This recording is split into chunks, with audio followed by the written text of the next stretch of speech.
This is WWE superstar Drew McIntyre, and you're listening to the WWE Podcast. The champ is the one that everybody wants, me. Becky Lynch is going to WrestleMania. Claymore! Austin 316 says I just whipped your ass. It is my honor. You're going to acknowledge me. All right, everybody, welcome to the WWE Podcast. We are live here on Blog Talk Radio. We'll be taking calls. If you want to call in, the number is 319-527-6765. Once you call in, hit 1 on your phone. We'll connect you on. If we don't get calls, I know it's a little bit late. That's cool because we're going to go through all of the Crown Jewel event, give my thoughts and predictions, and then we'll call it a show. So let's see how this goes. I have no safety net. Normally, with the pre-taped format of my shows, I'm able to get rid of any errors, coughs, sneezes, and I've been doing a lot of that over the last week, as I'm sure many of you have as well. But let's talk about Crown Jewel, okay? Because this is another event that I think when you look back at it, while a lot of people may boycott it for political, moral, or otherwise reason, there's a lot to be excited about here. I don't think you're going to look back at it and say, man, that was a garbage pay-per-view. I really don't think that's going to be the case. I think most of us are going to look back at this and say, hey, it may not have been in a place that we like. It may not have been in front of a crowd that was in agreement with my picks and my my favorites, but I think ultimately, most of us are going to look back at this and have a few moments to talk about. This is going to be a very noteworthy show, and again, this is once a year that WWE goes there, although lately, over the last couple of years, I've been going there a couple times a year before COVID, so we'll see. But I know that a lot of you may not be watching it because of the fact that it's in Saudi Arabia, and I understand that. But all right, let's talk about the women's tag team titles. Let's dive into it. We have, and by the way, I understand that the audio quality is not the same as my normal shows. That's how Blog Talk Radio works. I don't know how to get it any higher quality than it is. I'm on my normal mic. It's just their servers that they, for whatever reason, don't record in HD or H whatever. They don't have a great quality server, I would imagine, that works for these shows that people do. But hey, it sounds like we're on old school radio, doesn't it?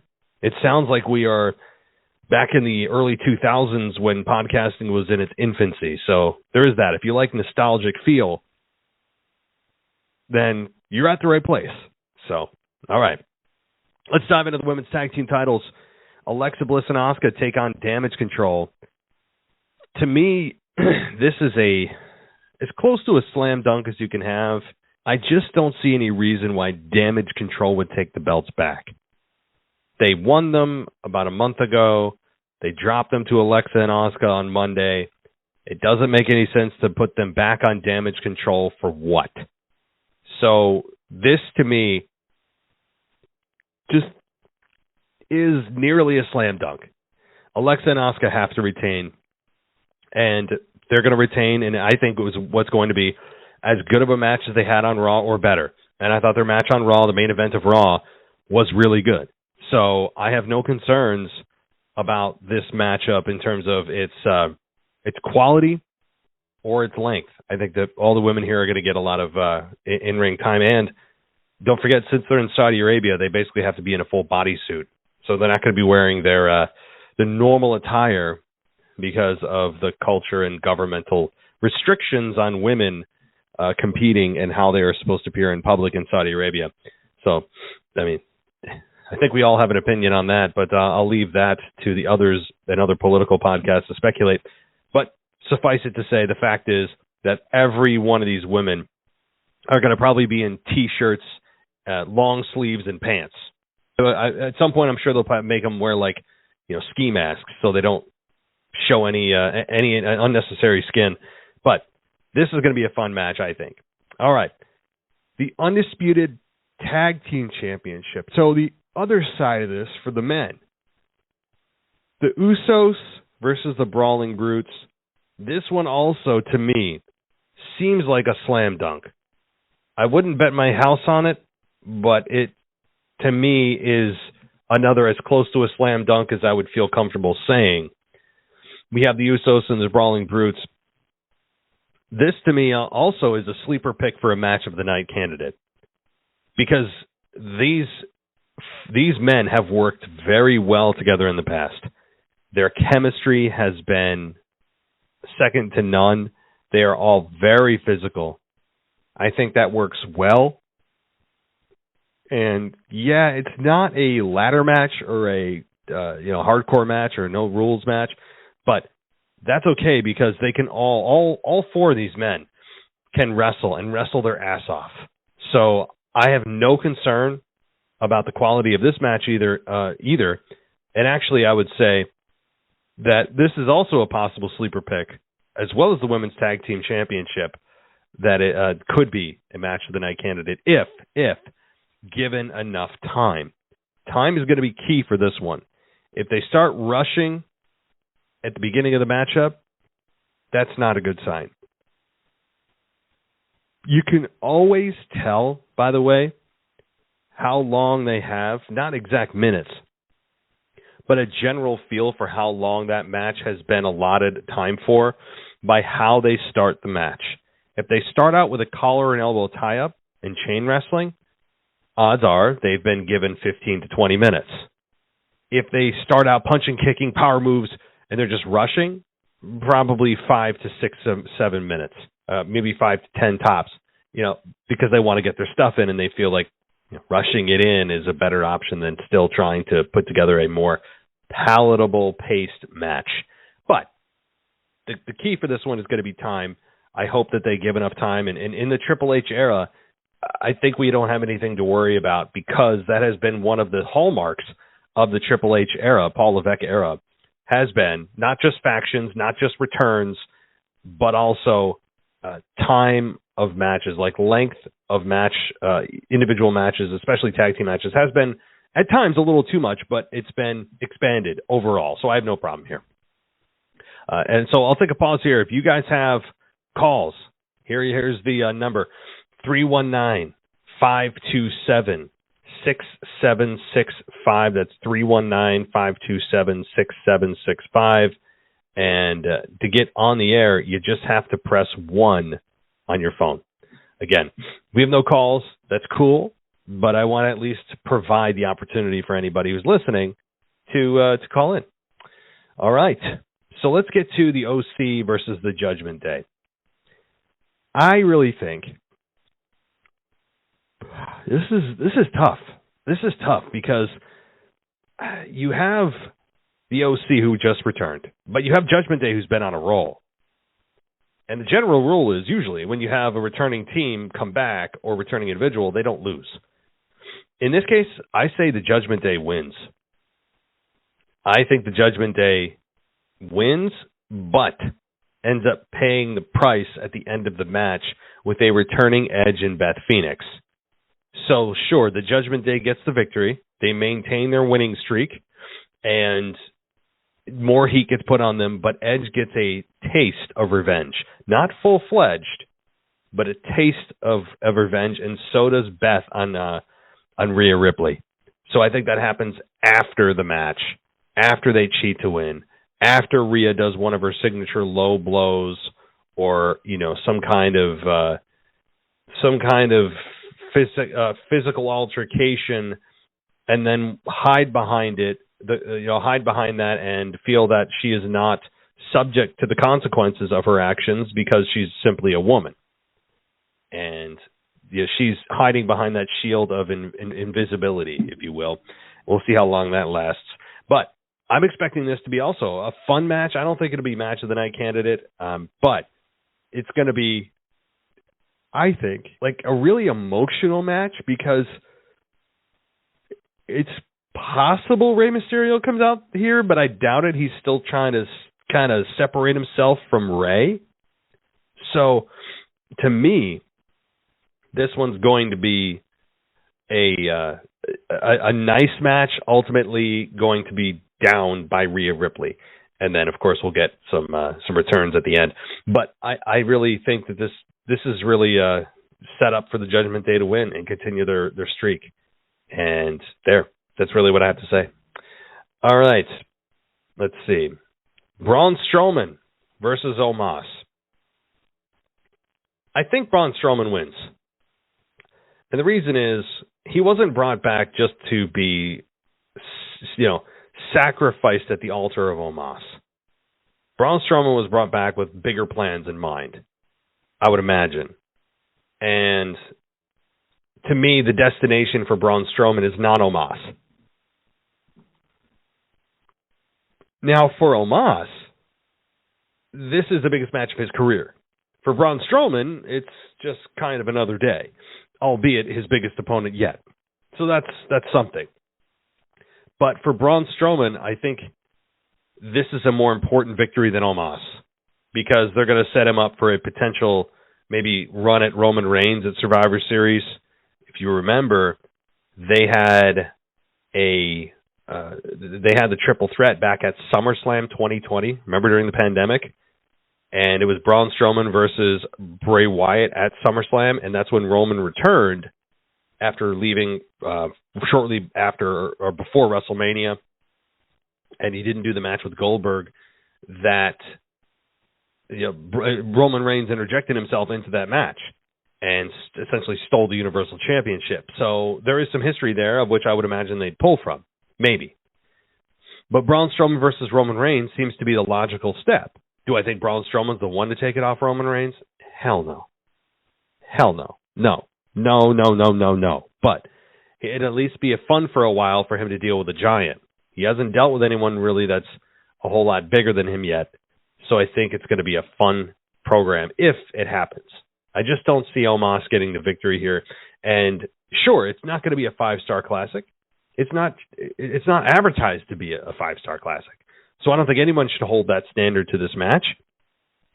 But it'd be a nice palate-cleansing match. And it's going to be a different match because these guys can't work and shouldn't try to work like all the other guys on the roster. What do I mean by that? Fast-paced, high-flying, tons of reversals, and then, you get the 450 splashes and suicide dives. That ain't going to be what's happening here. So I personally think that it's going to be a really high-flying affair, slow-paced affair, and it's going to be a lot of fun to watch because it's going to be one that's stuck hopefully in the middle of the pay-per-view to break things up and make it feel a little bit different. All right, well, let's continue on here, and let's go with, Brock Lesnar, Bobby Lashley. So Lesnar did lose to Lashley at the Royal Rumble earlier this year. And yeah, that was the first time these two guys ever met. But it was very underwhelming from a narrative perspective because Brock Lesnar was taking it lightly. He was booked to pretend he didn't know who Bobby Lashley was, which I think hurt both guys. It took the serious element out of it, which it desperately needed. And now this time around, after Bobby beat Brock because of Paul Heyman's help, in this instance, sure, they're taking it a little more seriously. They're not cracking jokes. But at the same time, they have provided no narrative for this other than, which they haven't even said, but Brock coming back for revenge? What, since January? He comes back 9 months later and we're all supposed to care that he's suddenly decided, wait a minute, Bobby beat me back at Rumble. I never got revenge for that. They aren't even pushing that narrative, so they're just leaving it up to fans to decide why Brock Lesnar attacked Bobby. And then they had 3 pull-apart brawls out of the last 4 weeks. There's no story to this. And I feel cheated. I think that's the best word I can use. I feel cheated by WWE. And I feel like they haven't provided me with a story that should be there. And that's a problem for me. And, I feel like there should be something here that they've given us. And it's just, hey, fans, it's kind of create your own story or create your own adventure type of book. And I'm like, no. And if they think that, well, they're just two big stars, two big guys who are, they're legends in the business that are going to go at it and that's enough. No, it's not. How do we not have a basic motive here? And then we get a sit-down interview, at least that's how it was advertised on Raw, between Brock and Bobby. And Bobby does his part to sit down. Brock Lesnar says that, I don't feel like doing a sit-down interview. Doesn't do it. They do another pull-apart brawl again, which is, I think, one of the most overused methods of building a match now. I mean, Triple H I really like generally what he's done so far, but I think that's one of the things he's overused is pull-apart brawls for the men and the women. So he needs to kind of pull back on that. But, I'm looking forward to this match from just a pure visual perspective. I don't have a whole lot of investment emotionally in this, which is a hollow way, a sad way to look at this. Maybe some of you do.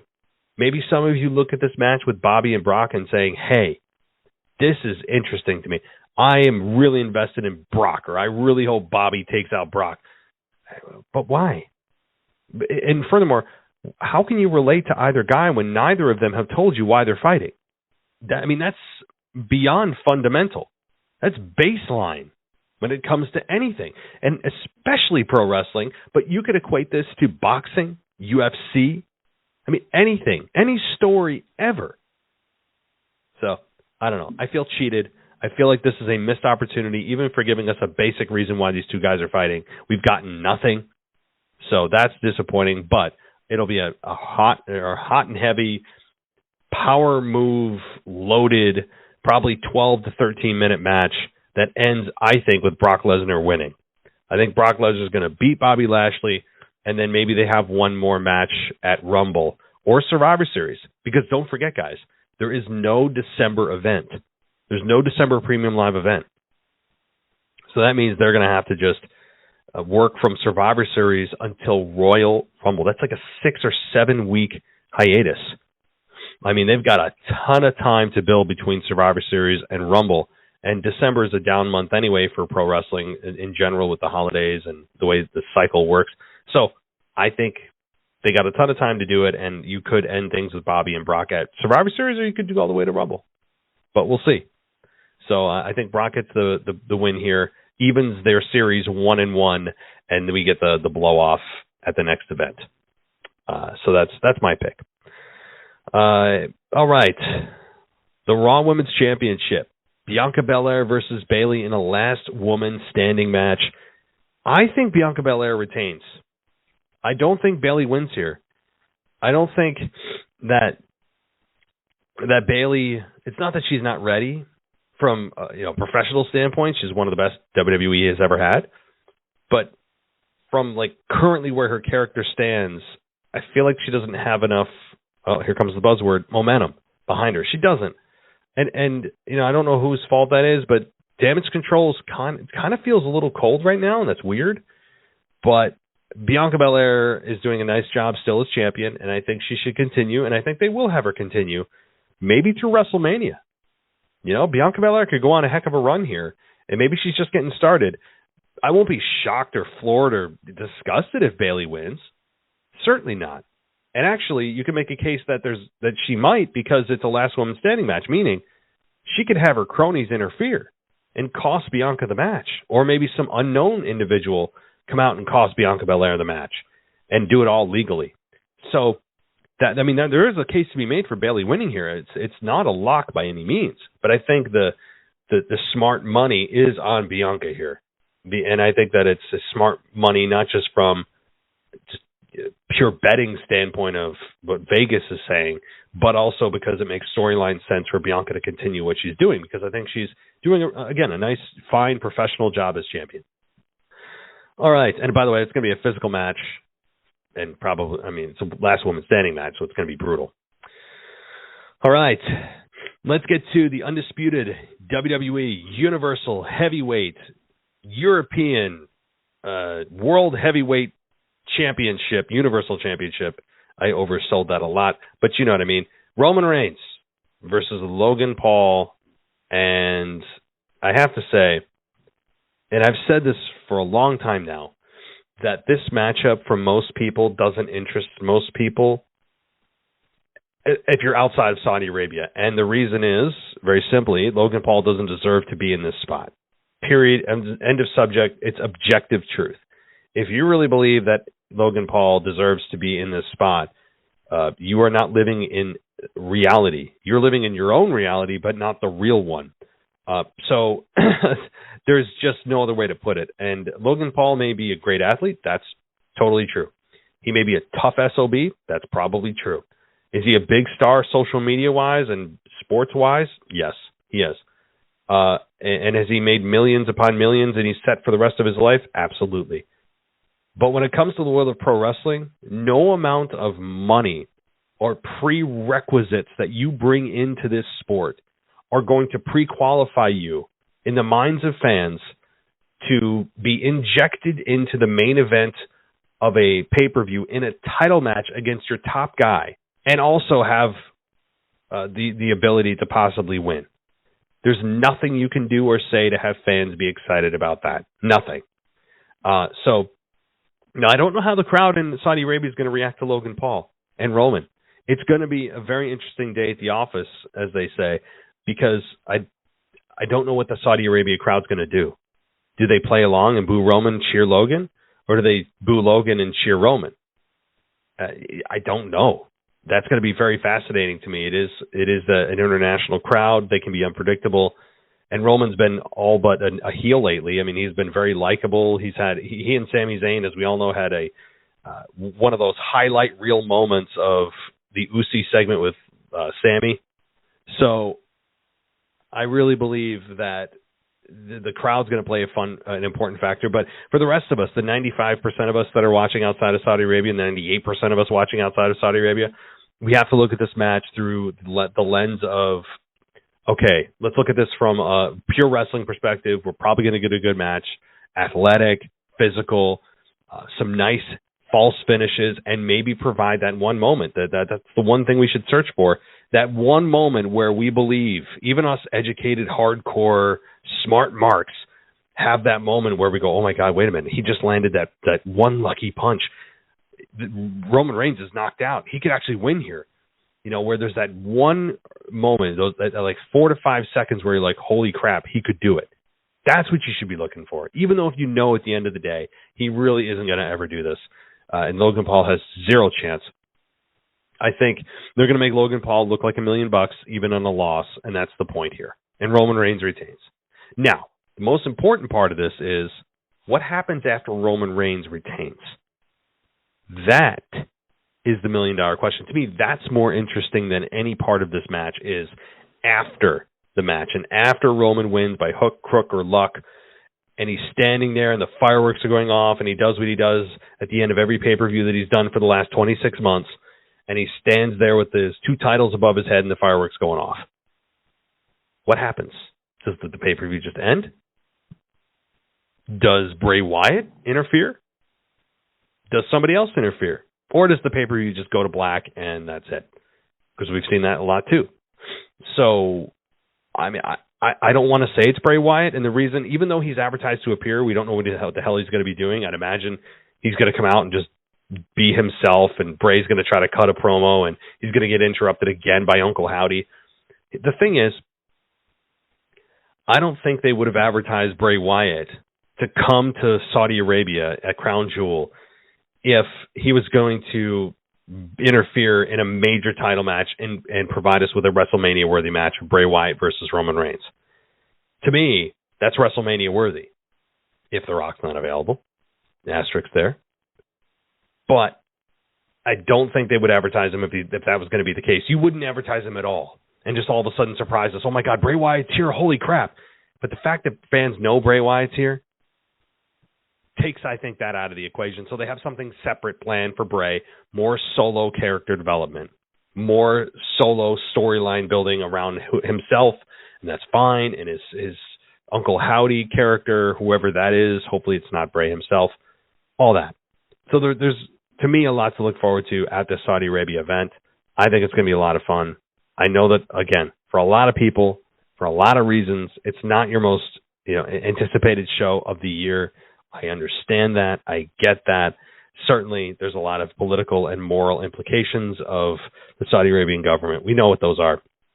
But if you're a wrestling fan, I think most of you, a WWE fan, I'd say probably 75% of us are probably still going to watch the event. And the rest of us who don't will still watch highlights or catch up on the results on, our favorite wrestling websites.